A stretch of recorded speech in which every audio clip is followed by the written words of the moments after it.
시작했어요. 네. 제 박사기 논문 가지고 보신다고 혹시 좀 다들 조금 보셨나요? 아니면 어느 정도 조금 읽어보셨어요? 네. 그래서 이제 입축 반사과학의 이제 수채였는데 제가 박사학위 그때 지도 교수님을 만나가지고 그분이 이제 원래 목표가 안테나라는 분인데 그 안테나 반사식 안테나는 망원경도 똑같거든요. 거기서 카세트 레인지 있고 막 그래요. 거기서도 근데 거기서는 이제 이 수차가 문제가 안 됐던 게 안테나는 워낙 파장이 되잖아요. 전파는 그러니까 딱 중심에서만 보면 되거든요. 그러니까 중심에서 초점이 맞으면 되는 거예요. 그러다가 이제 안테나도 발전을 하면서 이제 그 안테나에 이제 이거는 우리는 뭐 이미지 센서라는데 거기는 무슨 피드라고도 하고 뭐 피드혼 있고 그렇게 있거든요. 그거 이제 어레이를 여러 개를 달아가지고 그래가지고 이제 약간 좀 여러 군데를 보자. 그랬을 때는 이제 숫자 이런 게 중요해지니까 그래서 이제 연구를 시작하셨던 거예요. 하다가 이제 막혀가지고 이제 그걸 제가 받아서 일을 시작하는 거예요. 그래서 이제 목차를 보면 이제 여기서 오펙시스가 이제 왜 필요한가 반사하고 해서 우리는 뭐 오넥시스 일반적으로 우리가 아는 망원경 전부 다그 축 대칭인 오넥시스밖에 없거든요.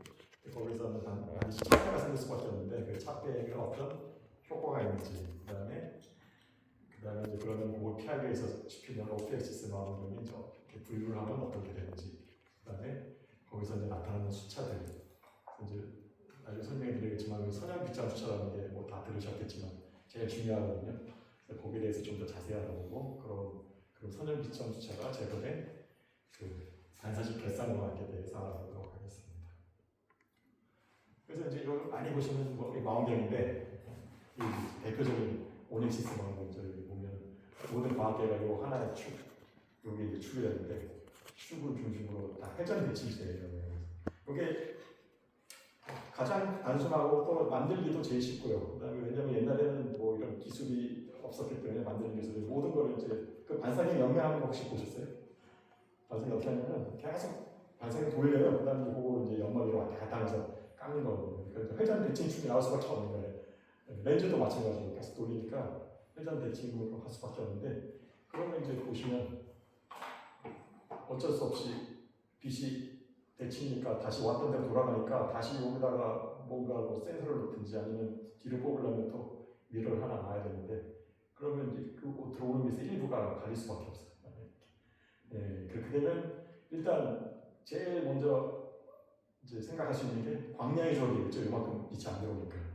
근데 사실 광량 조절은 큰 문제가 아닌데 왜냐하면 면적이라서 요게 예를 들어서 직경이 요게 이제 부경이고 주경인데 주경이 30%라고 해도 면적비로는 한 10%밖에 안 돼요. 0.3제곱이니까 9%밖에 안 돼요. 근데 문제는 여기서 이제 그 디프렉션이 일어나가지고 보시면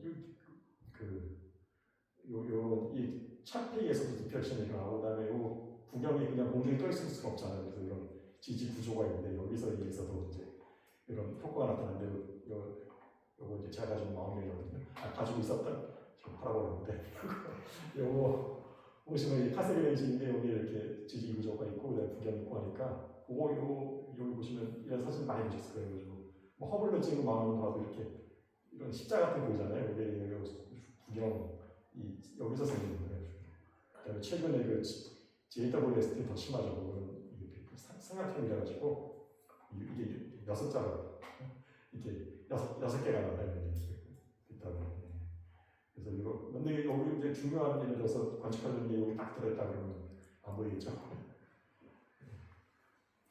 그래서 요게 요즘 핫한 그 베라루민 망원경 옛날에 LSST라고 불렸던 망원경들 8m짜리 요즘 뭐 완성되어가지고 뭐 신문기도 많이 나오겠죠.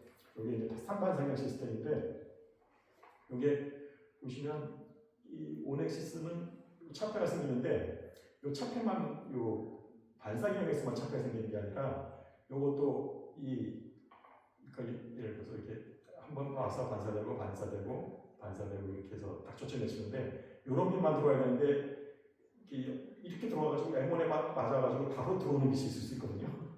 아니면 또 M1하고 M2 맞았다가 아니다 M3 맞아가지고 바로 들어오는 것도 있었어요. 그래서 그걸 막기 위해서 이런 배플이라는 게 꼭 필요하거든요.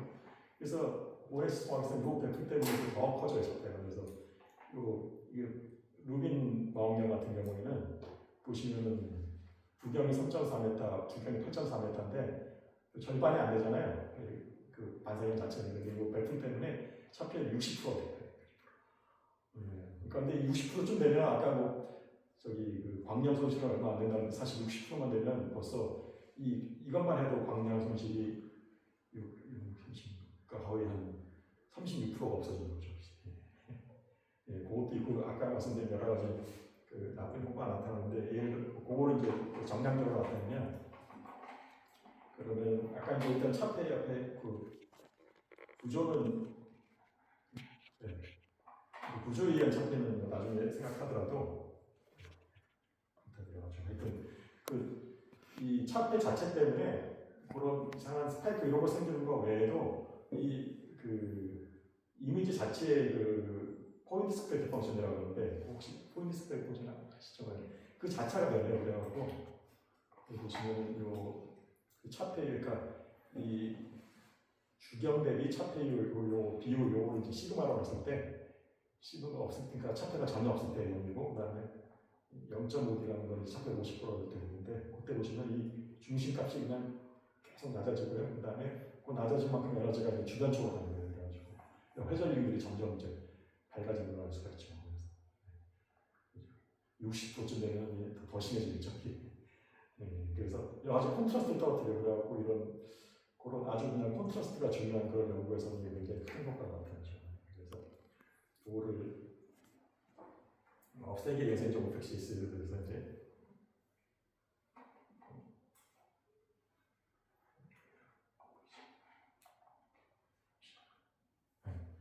하는데 그래서 그러면 이제 그걸 어떻게 입히느냐 기울여가지고 차폐가 없게 만들면 되겠죠. 그래서 오펙 시스템에서는 이렇게 하면은 차폐도 없이 할 수 있다. 그래서 자네부터 다 아시겠지만 박승민 교수님하고 해서 이렇게 하는 이런 과학기를 만들어봤고요.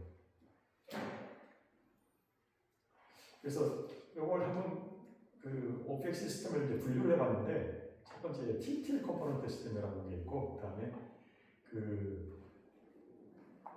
과학계 전체 과학계는 그 축을 공유하지만 그 축을 이제 중심부를 쓰는 게 아니라 주변부를 좀 써가지고 하는 그런 방식이 있고요. 그다음에 아예 그냥 축 대칭이 아닌 게 있고, 그다음에 거기서 더 나아가서 이제 아예 그냥 프리폼을 하는 그런 과학계가 있습니다. 먼저 TTL 컴포넌트 시스템이라고 하는데 이게 사실 오펙시스 과학계가 되게 역사가 오래됐어요. 사실 허셸부터 이걸 썼었어요. 왜냐하면 허셸 그래서 그 허셸 시대는 그때는 쓰는 이유가 달랐어요. 차폐가 그걸 왜 그러니까 이게 허셸만 우리 기술이었거든요. 그때는 이런 이게 폼면이 아니라 그때는 폼면 만드는 기술이 없어가지고 분명히 썼지만 그때는 미러 코팅 기술이 없어가지고 유리로 한 게 아니라 금속경을 양말을 썼거든요. 그래서 반사율이 되게 낮았어요. 그래서 거기다가 안 돼도 낮은데 하나 더 쓰면 반사율이 너무 떨어지고 너무 어두워지는 거예요. 그래갖고 그냥 분명경을 이렇게 기울여가지고 이렇게 허슬 마운경을 혹시 사진 옛날에 책에 찾아보시면 아시겠지만 큰 마운경이 이렇게 앞쪽에서 이렇게 비스듬하게 바깥쪽에서 보게 돼 있어요. 밀턴식으로. 그렇게 되면 당연히 이건 분명히 아니라 포물면이지만 당연히 중심에서 포물면이라는 게 사실 중심에서 완벽한 이미지를 넣는 그런 과학인데 기울였으니까 당연히 이런 사람이 나오겠죠. 여기 이제 기울였을 때 어떻게 되는지 한번 그려보면 분량 100mm F3짜리. 그래서 뭐 이제 이런 문제는 있었지만 어쩔 수 없이 옛날에 얘기를 썼었다. 그 다음에 이제 했던 게 뭐냐면 똑같이 군명경을 쓰는데 그 군명경을 이제 기울이는데 그걸 이제 각 공유하고 그다음에 군명경을 비우면 아까 여러 모양이 나왔잖아요. 여러 나왔는데 그 부경을 세컨더리 미러를 그런 각도랑 공유를 잘 맞추면 이거 서로 상쇄되게 대충 그러니까 완벽하게 상쇄는 안 되지만 하는 방법이 있어요. 그래서 이거를 여러분들도 이거 썼었는데 그 쉬프트를 가라 그래가지고 대신 F가 굉장히 길어요. 보면 이게 F가 이러면 25쯤 되죠.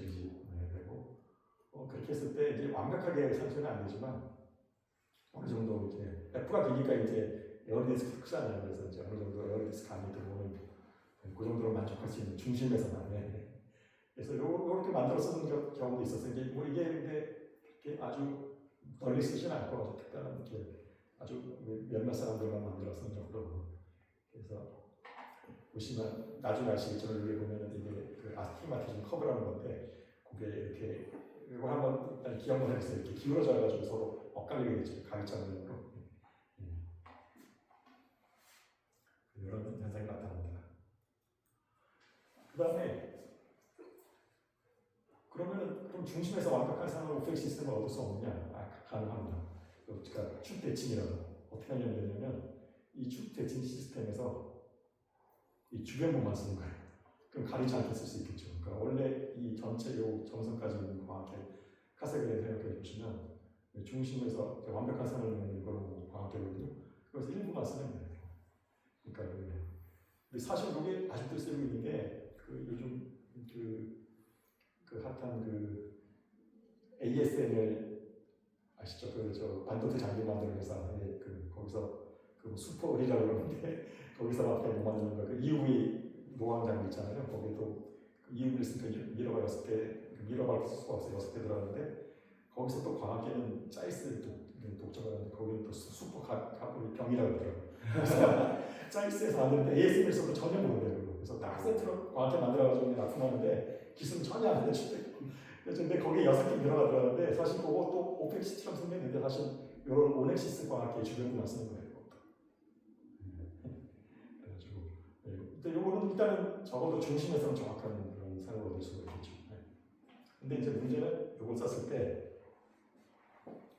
나중에 이제 이론적으로 보면 이제 나오겠지만 중심에서는 이게 요 오넥시스와 과학의 일부분 쓰는 게 당연히 이제 완벽한 정리치인데 주변부는 요거는 이제 똑같은 스페이거든요. 주 구경이 1m고 그러니까 이 전체 구경이 1m인데 요 따서 쓰는 요 구경이 1m고 F가 8인데 그거랑 똑같이 오넥시스를 만들었을 때 주변부는 이제 이게 보면 굉장히 수치가 심한 걸 알 수가 있죠. 왜 그렇게 되는지 이제 이론에서 이렇게 나오는데 그런 문제가 있어요. 중심에서는 완벽하지만.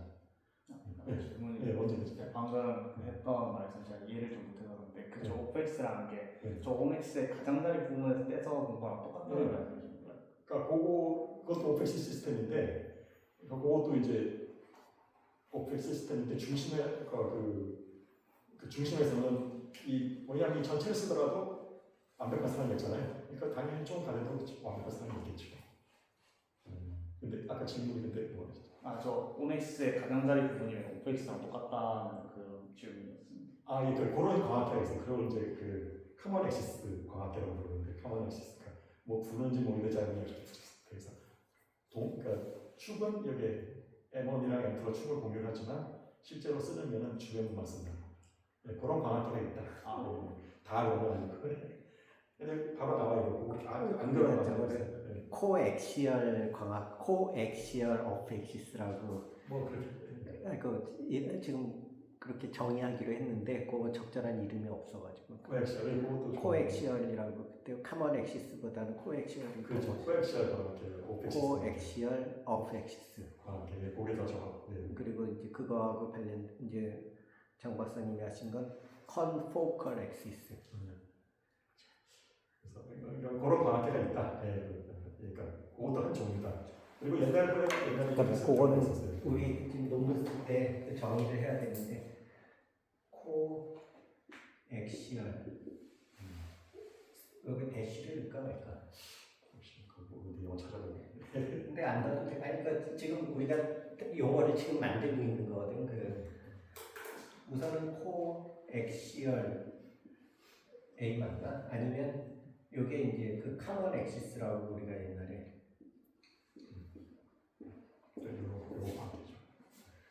요게 코엑시얼이 있고 하나는 컨포컬 코엑시얼 오펙시스. 이게 카먼 엑시스, 오프 엑시스 하니까 이게 이름이 그렇죠. 그러니까 이거를 우리가 이름을 지금 새로운 개념을 적용을 하다 보니까 기존의 용어가 없어서 용어를 지금 만들고 있는데 원래 커먼 엑시스라고 했죠. 커먼 엑시스, 오프 엑시스 하니까 뭔가 헷갈려서 그 코엑시얼, 오프 엑시스라고 그렇게 하기로 했고 그냥 온 엑시스는 오펜하고 대시하고 대시 엑시스 온 엑시스가 가장 일반적인 거고 오프 엑시스 잠깐만 그럼 이거 좀 다시 정리를 해야겠다. 온 엑시스가 있고 저희가 오랫동안 이걸 그 오프 엑시스가 있는데 오프 엑시스가 이제 기존에 썼던 걸 커먼 엑시스 오프 엑시스 라고 해놓고 봤더니 좀 이상한 것 같아서 이걸 코엑시얼 오프 엑시스라고 하자고 그렇게 내부적으로 그래도 이건 통일해서 쓰는 게 아니라 그러니까 이거는 지금 없는 용어를 지금 만들고 있다 보니까 그런 거예요. 그리고 또 하나는 컨포컬 오프 엑시스. 근데 이제 아노제가 이제 지적한 거는 커먼 엑시스건 모든 거는 다 컨포컬 엑시스예요. 어차피 그렇죠. 그러니까 컨포컬이 굉장히 큰 단어인데 이걸 요거만 컨포컬 하니까 또 안 맞는다고 싶지만 이거 말고는 더 좋은 게 없으니까 이대로 가기로 했죠. 그래서 궁시렁궁시렁 하다가 그럼 어떻게 하느냐 하는데 대책이 없어 우선은 이렇게 왜냐면 모든 건 다 사실은 모든 게 다 컨포컬이지만 우리는 요걸 강조한 거다. 그래서 그 개념이 그래도 구별을 하려고 해봤어요. 예, 나는 콤포컬이 코엑시얼을 포함하는 건데 그렇지. 컨포컬은 모든 것을 다 포함하는 건데. 그래서 그러니까 왜 구별하는지 이제 다음 그림을 보시면 아는데 그래서 이제 왜 그게 아까 그 이루비 광학기도 이런 거 썼다 그랬잖아요. 그 이유가 옛날 수차 이론은 전부 다 그축 대칭을 가정하고 만든 수차 이론이에요. 그래서 수차 이론은 이제 베이스로 모든 광학을 설계를 했는데, 그러니까 당연히 이제 이렇게 엑시스를 공유하는 그런 광학에 대한 수차 이론밖에 없었기 때문에 그래서 이제 근데 이런 그 수차 이론을 보면 특히 뭐 옛날부터 있었지만 이 반사광학에 대한 수차는 이분 누군지 아세요? 이분 다 정리하셨어요. 누가 슈바트 이분이 블랙홀 이케이션만 한 게 아니라 아주 다양한 일을 많이 했는데 여기 이제 이분이 슈바르츠 슈트 그분인데 이분이 이제 반사광학에 대한 수차 이론을 이론적으로 완전히 다 정리하셔가지고 사실 이분은 일반 오넥스 광학에서는 할 게 없어요. 그냥 뭐 이미 다 그냥 이론적으로 됐기 때문에 새로운 걸 연구할 게 없었거든요. 그래서 왜 이분이 칼 슈바르츠 슈트나요? 그래서 이게 코니콘트가 K라고 그러잖아요. 그게 K가 여기서 전혀 앞에 이름에서 따온 것들이 그건 아니고 그게 코닉이 독일어로 앞에 K라고 그러더라고요. 코니코스는 우리 K라고 쓰잖아요. 그게 이제 아마 이분이 논문에서 K라고 썼을 거예요. 그래갖고 다 그다음부터는 K라고 씁니다. 그래가지고 근데 문제는 오펙시스 광학에 되면은 이 이제 축대칭이 아니기 때문에 더 이상 이걸 적용할 수가 없는 거예요. 그래서 처음부터 다시 돌아가야 돼요. 그래서 이제 이게 드디어 이 콤포칼이 나오는데 요게 보시면 이제 중학교 수학 시간 돌아가야 되는데요. 우리 중학교 때 배웠나요? 저기 타원 쌍곡면 이런 거 중학교 때 나왔는데 쌍곡선 무슨 타원 원 포물선 이런 거 중국 3대 나오죠. 중미형 그죠. 그게 보시면 그 지옥. 다들 이제 다 외웠었을 테니까.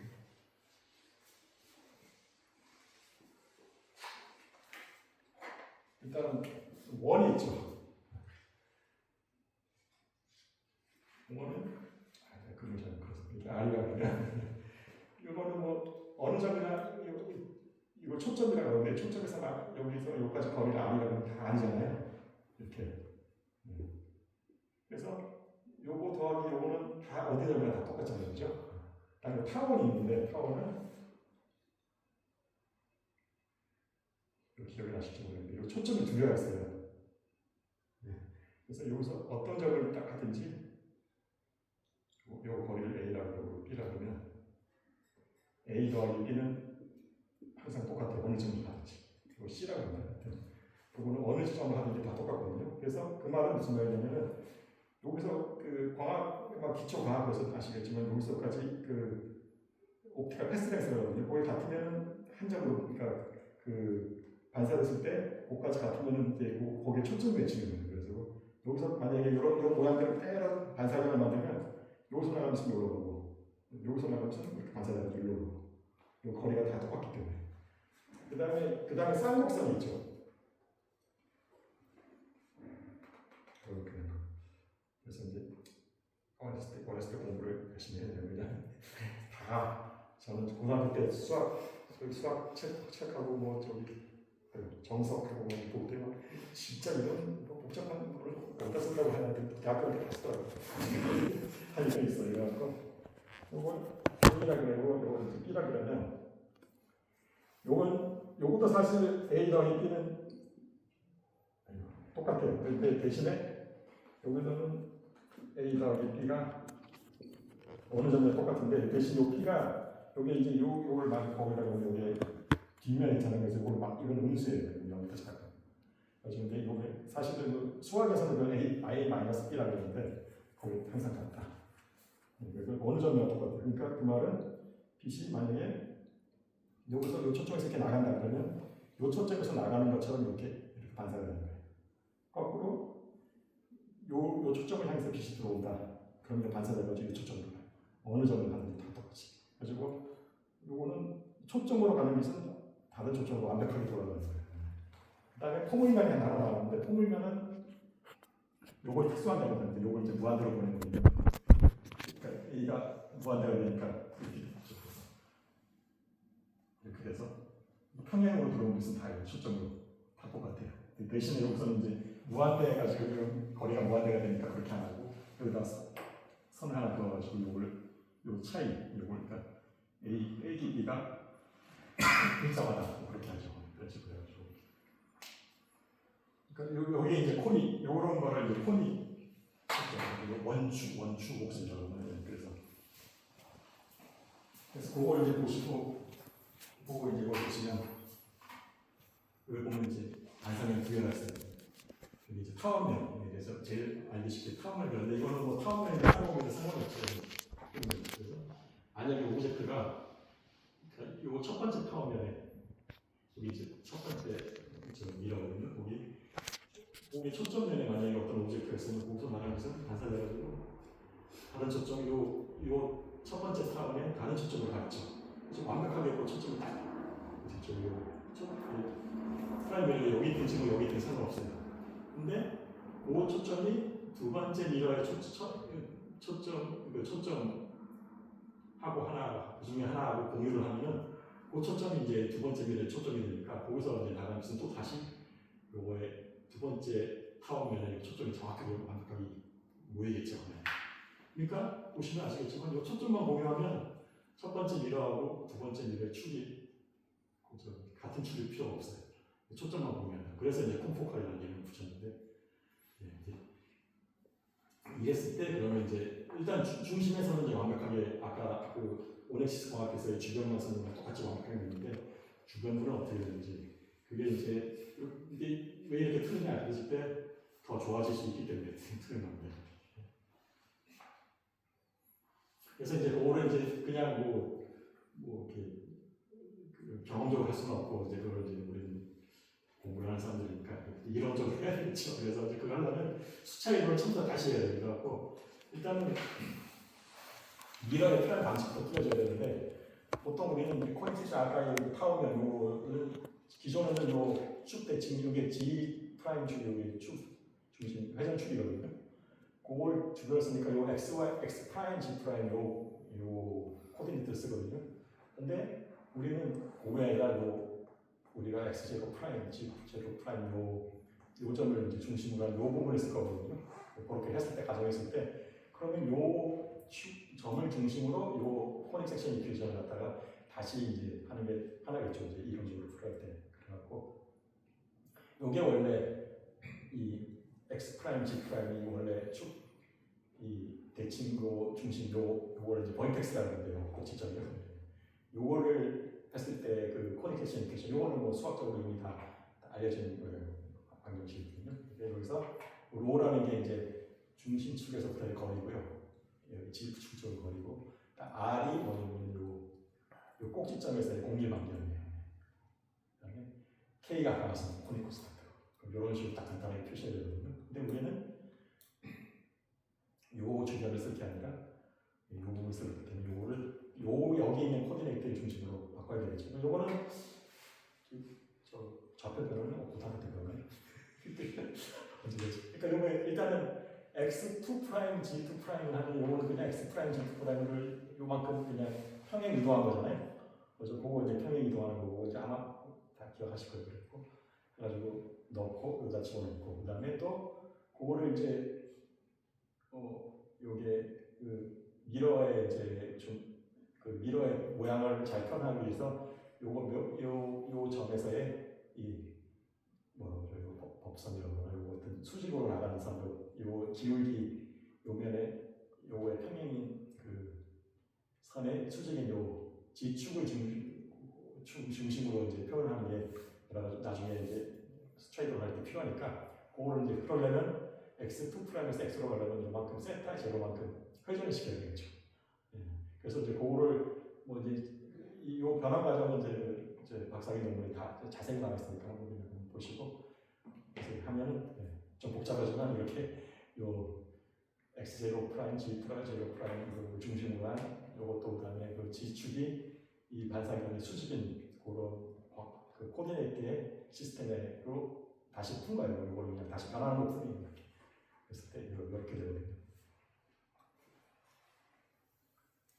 그래서 이거 달라진 걸 보시면 아까 요거 보시면 요거 축대치 때문에 아까 로가 아까 요 지축에서 거리였잖아요. 그러니까 로 프라임 제곱이 결국은 x 프라임 제곱 플러스 y 제곱. 근데 이거는 더 이상 대칭이 아니기 때문에 이거는 로 프라임의 x하고 y가 다르죠. 앞에 개수가. 여기서부터는 왜냐하면 요 지점에서는 더 이상 요 축이 되는 축 대칭이 아니기 때문에 이렇게 다르게 나타나. 그래서 이제 그거를 이제 수차의 결론이 뭐냐면은 그 아까 원래 완벽한 이미지는 옵티컬 패스는 다 똑같아야 되는데 그거 차이만큼 나는 게 이제 그 차이가 그만 차이가 나는 성분이 이제 수차거든요. 그거를 뭐 그냥 수치적으로 뭐 숫자로 계산하는 게 아니라 그거를 이제 수식으로 풀기 위해서 그걸 이제 테일러 전개를 해요. 그래서 이제 다항식으로 전개를 하기 때문에 다항식을 전개했을 때 아까 말씀드린 뭐 새로운 오펙시스 그 점에서의 그 이퀘이션을 다항식으로 전개하면 이렇게 나옵니다. 그래서 일단 3차까지만 하고 이제 5%라고 하면 4차 이상이 나타나요. 5%라고 하면 그래서 일단 제일 낮은 차수부터 봐야 되니까 2차하고 3차를 보면은 그런 개수도 요거는 이제 다 뭐 박사님 논문에 있으니까 이거는 뭐 어렵지 않은데 직접 해보시는 게 좋을 것 같아요. 그래서 이렇게 나오고 그래서 이제 수차라는 게 뭐냐면은 아까 보시면 이 포커스에서 나와서 포커스로 갔을 때 여기까지 가야 되는데 그게 이제 미러 중심을 통과하는 기체가 그다음에 포커스에서는 어디에 있는 상관없겠죠. 포커스에서 나가면 당연히 물리시장을 하든 상관이 없을 텐데 만약에 오브젝트가 포커스에서 어느 정도 약간 벗어났을 때 그때 이 미러 중심을 통과하는 요 빛 그거 이제 거기 옵티컬 패스에서는 그부터까지 거리가 되는데 S랑 S 프라임, S 플러스 S 프라임인데 그거랑 그다음에 미러 다른 부분을 통과하는 다른 부분에서 약간 벗어난 중심에서 벗어난 지점에서 만나됐을 때 그 오브젝트하고 이미지까지의 거리 그거를 이제 L하고 L 프라임이라고 할까 그러면은 요 더한 값이 이게 서로 S랑 L하고 L 플러스 L 프라임이 그 중심을 통과했을 때 그 반사됐을 때의 거리 S하고 S하고 요랑 완벽하게 같다면 완벽한 이미지일 텐데 거기 차이가 나거든요. 그 차이 나는 거를 이제 다항식으로 이제 전개했을 때 2차항이 있겠고 그다음에 3차항이 있어요. 왜 1차항은 왜 없냐? 그다음에 여기 X잖아요. 여기 아까 우리가 그 수직으로 했기 때문에 여기서 여기서 이게 여기서 이게 뭐라고 하나요? 접하기 때문에 여기서 일차항성분은 없어져요. 그래서 일차항성분은 없어요. 왜냐하면 일차항이 있다는 소리는 이게 기울어져 있는 소리거든요. 근데 기울어지지 않기 때문에 일차항은 없고, 그 다음에 여기 보시면 x, y니까 y가 앞쪽인가? 왼쪽인가 오른쪽인가? 하여튼 y축은 수직이잖아요. 그리고 요거는 y축 방향으로 대칭이기 때문에 y의 일차항성분도 당연히 없어요. 그리고 모든 y의 홀수라는 차는 다 없어요. 왜냐하면 이 y축 이 면을 중심으로 이 미러 자체가 대칭이기 때문에. 그랬을 때 이제 나중에 아시겠지만 수차 계산을 보시면 요 2차항에 해당하는 게 아스티그마티즘이라는 그런 수차 성분이 있거든요. 그대고 이 3차항과 관련된 코마수초가 됩니다. 그래서 이제 아스티그마틱 이미지라는 게 뭐냐면 아까 여기 이제 수차 여기 앞에 2차항에 관련된 이제 수차라고 했잖아요. 일단 이 3차항은 무시하고요. 이거 어떻게는 2차항을 보면 만약에 어떤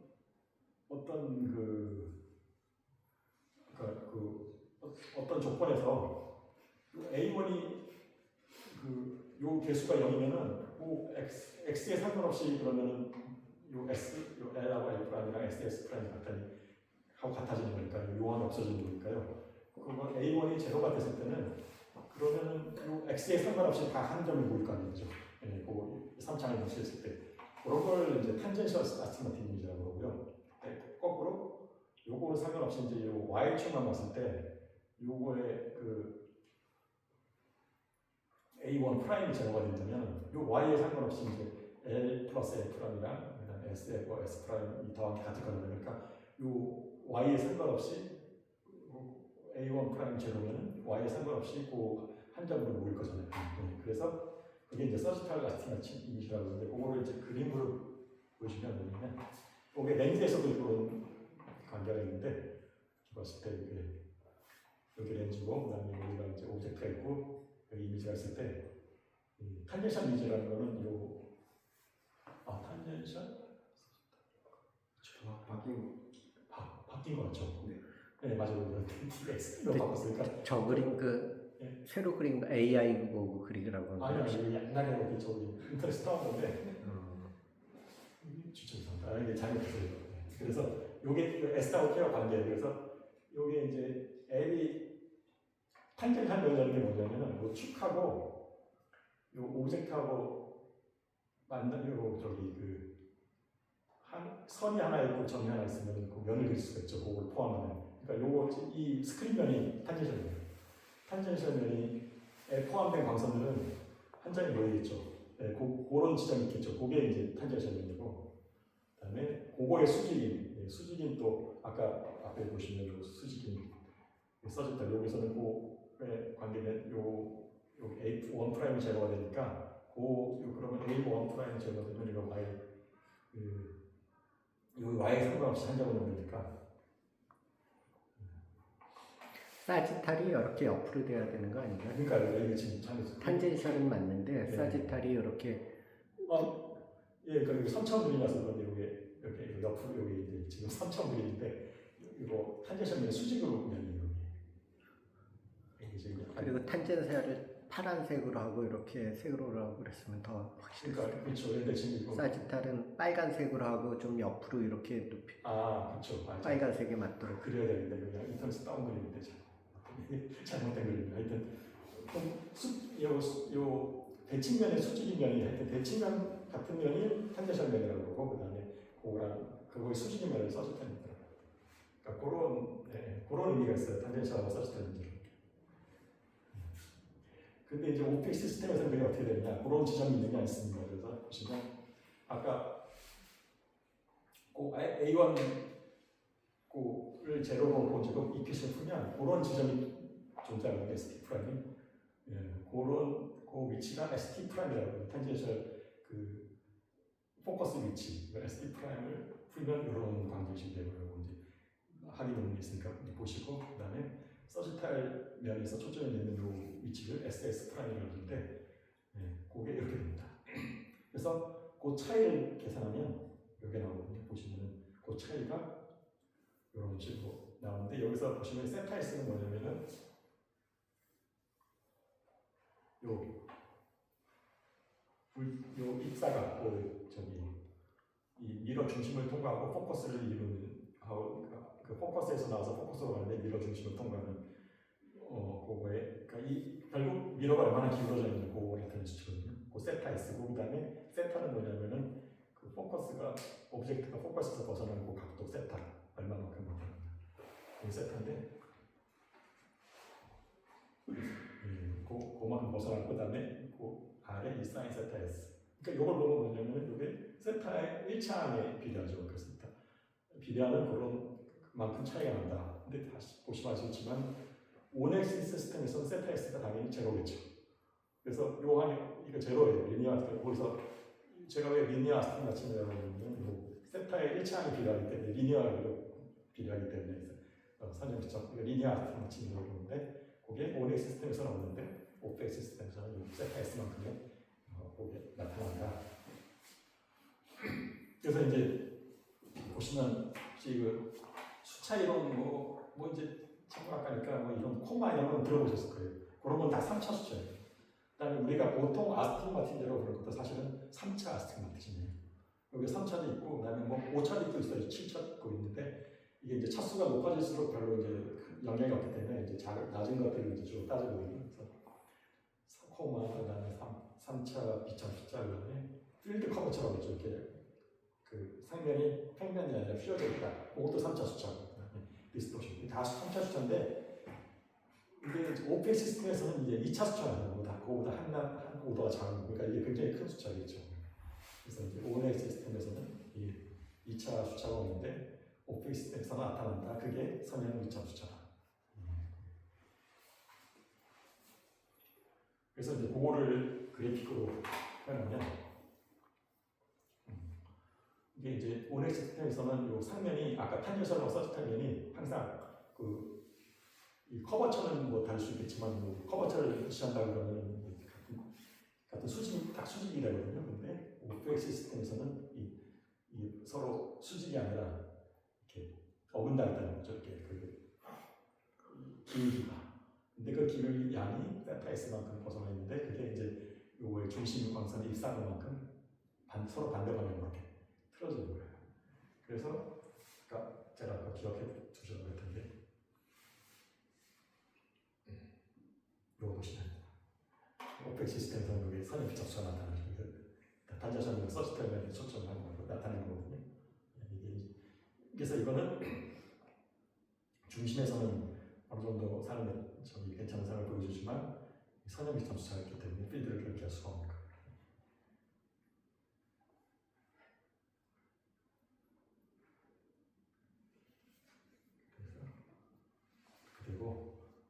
그다음에 이제 뭐 선언 입장점이 있고 3차랑 나머지 이제 그 위에 높은 차수는 어떻게 되냐? 이거는 뭐 복잡하긴 하지만 풀면 풀 수가 있어요. 그래서 이렇게 되면 여기 보시면 벌써 코마 수차 이게 이제 코마 수차인데 여기 보시면 코마 수차 안에 A2가 이런 식으로 좀 복잡하긴 하지만 여기 보시면 만약에 세타 S가 제로가 되면 이것도 없어지죠. 제로가 되고. 요거 다 없어지고 요만 없어져요. 세타 그러니까 앞에 이만큼 없어지고요. 그러니까 온엑시스에서는 이만큼이 없어지고 요 뒤에 하고 요 앞에 거 남는 거예요. 그래서 요거는 세타 S가 0이니까 이제 요거는 1이 되죠. 1이 되는 거니까 R분의 요 S 요거는 이제 뭐 어디 과학 무슨 천문학 과학책 보시면 코마 숫자 요거 이제 비교해 보시면 온엑 시스템이고서 세타 S제를 0으로 했을 때 아실 수가 있어요. 그리고 마찬가지로 아까는 요 2차항만 봤는데 3차항을 보면 어떻게 되냐? 나머지 이제 세타 아까 1차항까지 나왔잖아요. 2차항은 이렇게 이거는 이제 비교적 간단하죠.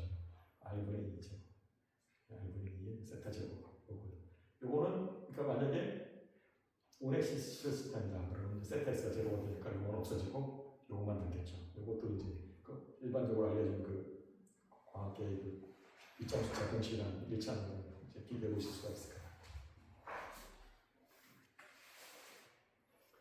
그 다음에 이제 어려운 게 어페처 스타일이라는 개념이에요. 이게 뭐냐면은 이 숫자에서 굉장히 중요한데. 잠깐 요거 그러면 네. 요거가 사실 저게 원래 논문의 4장 얘기 아니고 5장이던가? 5장. 그러면 여기서 잠깐 좀 네, 쉬었다 하는 게 네. 어떨까? 예, 네. 밥도 먹고 그랬으니까.